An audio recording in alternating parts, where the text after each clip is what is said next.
Olá, meus queridos alunos do terceiro ano do Centro Educacional Santos Dumont. Aqui é o professor Luiz Cordeiro, né? De novo eu aqui, todo dia na verdade.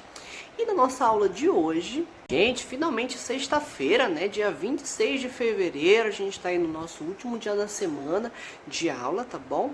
Então, de acordo com o nosso quadro de horários, a gente tem aulas de ciências e história no dia de hoje, sexta-feira, tá bom? Lembrando que também nós teríamos artes e educação financeira, porém, o professor aqui não está dando aula ainda, tá bom? Durante essa semana e talvez a próxima semana, talvez eu ainda não dê aula, eu grave aulas de artes e educação financeira, mas isso faz parte do nosso conteúdo, né? Então a gente vai ter aula sim, tá bom? Só não agora, tá? Hoje a gente tem uma aula ali mais light, né? Mais tranquila. Em ciências a gente vai ver alguns astros do universo, bem como os planetas também. E dando continuidade à nossa aula de história, a gente vai ver o cotidiano no campo e o espaço urbano também, tá bom? Então, gente, começando por ciências, tá bom? Como eu já disse anteriormente, nós vamos ver os astros do universo, bem como também os planetas, tá bom? Então, já de cara, eu vou colocar uma imagem aí do livro que tem a seguinte legenda, tá? Vista do céu noturno em Palmital, estado de São Paulo, tá? Nós temos uma pergunta: o que são os pontos brilhantes que podemos ver na fotografia ao lado, né? Então, a primeira coisa que a gente pensa ali, que a gente vê, para mim, são estrelas, né? Eu nunca vou chegar e dizer, isso é um dos astros do universo. É muito difícil a gente dizer isso e pensar dessa forma, né? Para nós somos estrelas, tá bom? E são exatamente estrelas, mas as estrelas fazem parte de um grupo de astros que pertencem ao universo, né? A estrela é um elemento de vários outros que fazem parte desse nosso universo. Temos uma pequena definição no nosso livro que fala sobre o que é o universo, e eu também estou colocando aí na nossa tela, tá bom? E diz o seguinte: o universo é formado pelos astros, pelo espaço entre eles e por tudo que existe nesse espaço, tá? Entre os astros que compõem o universo, podemos citar as estrelas, os planetas, os satélites naturais, além de outros corpos celestes, como meteoroides e cometas. A gente vai falar agora sobre estrelas e constelações. Nós vamos falar sobre os astros luminosos. O que são astros luminosos? São aqueles que emitem luz própria. Então, um exemplo de astro luminoso, estou colocando aí na tela mais uma imagem que vem do nosso livro, né? Quando olhamos o céu noturno, muitos dos pontos iluminados que vemos são estrelas, tá bom? As estrelas são astros luminosos, elas emitem luz própria, né? Como a gente bem consegue observar, né? Num céu noturno. Outro astro luminoso que a gente consegue enxergar, que na verdade a gente não consegue, a gente tenta enxergar e não consegue porque dói, né, só de olhar. Eu tô falando do Sol, tá bom? O Sol, ele é um astro luminoso, tá? Tô colocando uma imagem dele aí também, que é do nosso livro, e a gente tem uma pequena definição sobre ele, tá? O Sol é a estrela mais próxima da Terra e que ilumina nosso planeta. O diâmetro dessa estrela é de cerca de 1,3 milhão de quilômetros, ou seja, é muita coisa, né?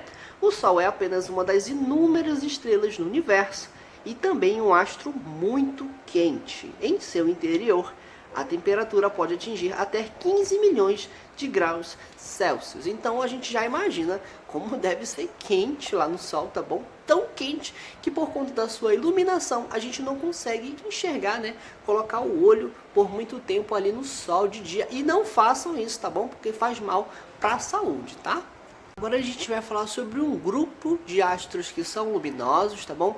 Um grupo que se junta e a gente consegue ter uma representação toda vez que a gente consegue ver no céu, tá bom? Isso se chama constelação. Nós vamos falar um pouco sobre as constelações, tá bom? Gente, eu tô colocando para vocês aí algumas imagens de constelações, duas imagens que estão representando ali o nosso livro, tá bom? E a gente vê o seguinte num texto que tá lá também no livro, tá? Quando olhamos para o céu à noite com poucas nuvens, podemos ver diversas estrelas. Algumas delas estão aparentemente agrupadas, de modo que podemos identificar algumas figuras, tá bom?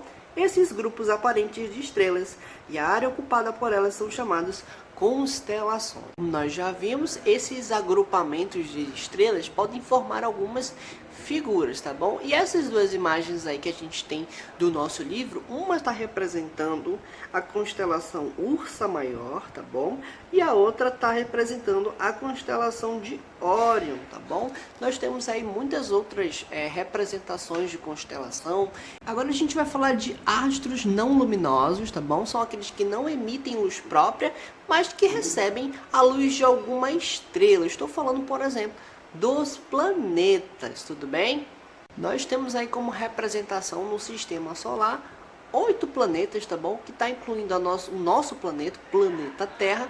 E eu estou colocando uma definição aí, uma imagem, na verdade, com todos os planetas, tá bom?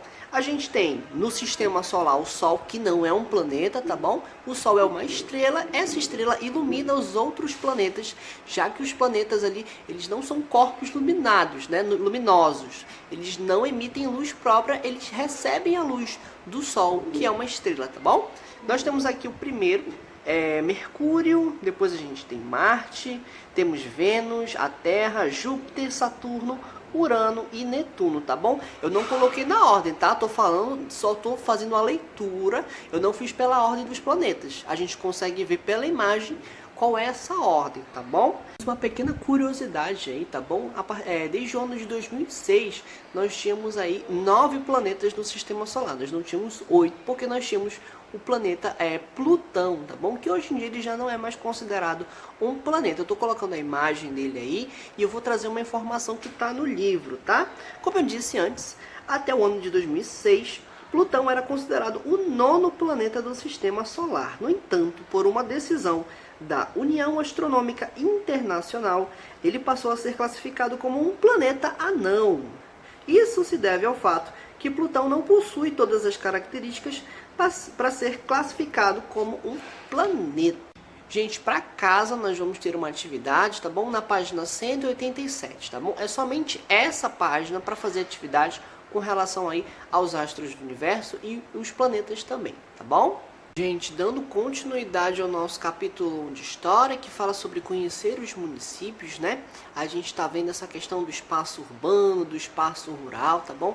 E lá na página 242, a gente vai ver um pouco sobre o cotidiano no campo.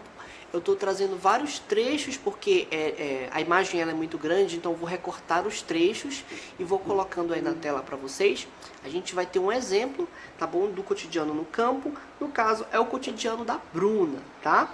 Deixa eu colocar aqui as nossas primeiras imagens. Bom, às 6 horas da manhã, Bruna acorda cedo e toma café da manhã com os pais. Ela valoriza muito esses momentos em família. Olha só, às 7 horas... Uma hora antes de começar a aula, Bruna sai de sua casa e inicia sua caminhada até a escola. Pelo caminho, ela encontra seus amigos. Às 10 horas, na escola, Bruna aprende muitas coisas interessantes. Lá ela vai à biblioteca emprestar livros e também tem acesso à internet. Às 13 horas, depois da escola, Bruna caminha de volta para casa e almoça com os pais. Sempre tem verduras frescas e frutas do pomar, tá bom? Às 15 horas, Bruna sempre ajuda seu pai nas tarefas do sítio. Ela adora ajudar a cuidar da horta e dar comida para as galinhas. Mas o que ela mais gosta é passear a cavalo. Às 15 horas, não, perdão, às 17 horas, que são 5 horas, né, da tarde, no fim da tarde, Bruna faz sua lição de casa e prepara o material da aula do dia seguinte. Às 19 horas, Bruna toma banho e cuida da sua higiene, isso depois de jantar, né? Eu pulei aqui a parte sem querer, tá bom? Às 20 horas, todas as noites, Bruna lê uma história com os pais e depois se prepara para dormir. No finalzinho da página 243, estou colocando uma pergunta, tá bom? Que fala sobre o cotidiano. O seu cotidiano se parece com o de Bruna? Quais são as semelhanças e as diferenças entre o seu dia a dia e o de Bruna? E aí, gente, o que vocês acham desse cotidiano aí da Bruna? Será que ele é parecido, né, com o de milhares de crianças aí no Brasil? Eu, particularmente, né, na minha humilde opinião de professor, eu acho que está muito distante da realidade de muitas crianças, né, desse cotidiano do campo, tá bom? A começar por algumas coisas que a Bruna faz, que a maioria dos alunos do campo não tem acesso. Por exemplo, escolas com o acesso a computadores, à internet, e infelizmente tem escola no campo que não tem nem biblioteca, tá bom? Tem muita escola que não tem nem estrutura boa, né, para fazer o acompanhamento do aluno na escola, tá bom? Para complementar seus estudos. As escolas, algumas não têm nem biblioteca, que dirá computadores com internet, né? Isso é só um dos exemplos, a gente tem muitos outros exemplos, né, que são diferentes da realidade, que aí no livro está mostrando, mas o livro, não esqueçam, está mostrando um exemplo, tá bom? Responde aí se tem alguma semelhança, alguma diferença dos cotidianos que vocês já viram, que vocês conhecem, tudo bem? Para finalizar, a gente vai falar sobre o espaço urbano, tá bom, gente? Tem uma definição no livro, estou colocando agora para vocês aí aqui na nossa tela, e diz o seguinte: o espaço urbano de um município é geralmente caracterizado pela grande aglomeração de pessoas que vivem em construções próximas umas das outras, né? É o que acontece aí nas grandes cidades, tudo bem? Eu estou colocando também para vocês duas imagens que estão no livro, né? E tem algumas representações, algumas ideias do que são as principais características, né, das cidades, dos centros urbanos, dos espaços urbanos. Então estou colocando aí na nossa primeira imagem, tá? Ela diz o seguinte: nas cidades há diversos estabelecimentos comerciais, como dá pra gente ver nessa imagem aí. Tem um monte de lugar que vende coisas, né? Estabelecimentos comerciais, né? E a gente também tem aqui, ó, por causa da aglomeração populacional, o trânsito de pessoas é maior na cidade do que no campo. Olha só, essa porrada de gente aí que tá, né? A gente sabe que geralmente isso acontece muito pelo centro da cidade. Tem muita gente que está aglomerada, né, fazendo compras, né? E até porque o centro é um espaço que geralmente é utilizado, o centro da cidade, né? Ele tem muitos estabelecimentos comerciais, é um ponto de vendas muito grande de uma cidade, né? Agora eu estou colocando uma outra imagem, também tem mais algumas características. No espaço urbano existem muitas construções próximas umas das outras, né? Como a gente mora numa cidade, logicamente, a gente mora ao redor de outras edificações, né? Vocês sabem que vocês têm a vizinhança de vocês, né? O espaço da nossa escola também é rodeado de outros estabelecimentos, outras casas, outros edifícios, né? Então a gente tem aqui outra característica também que tá nessa imagem, tá bom?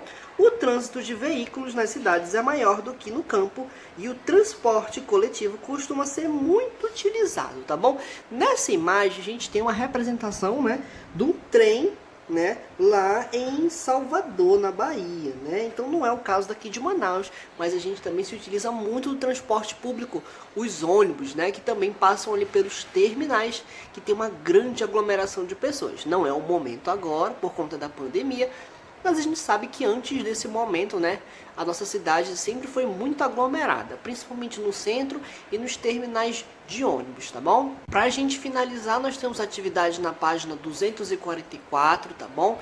Então é somente essa página de atividade. Espero que vocês tenham gostado, tenham um bom final de semana e até a nossa próxima aula na segunda-feira, tudo bem? Muito obrigado!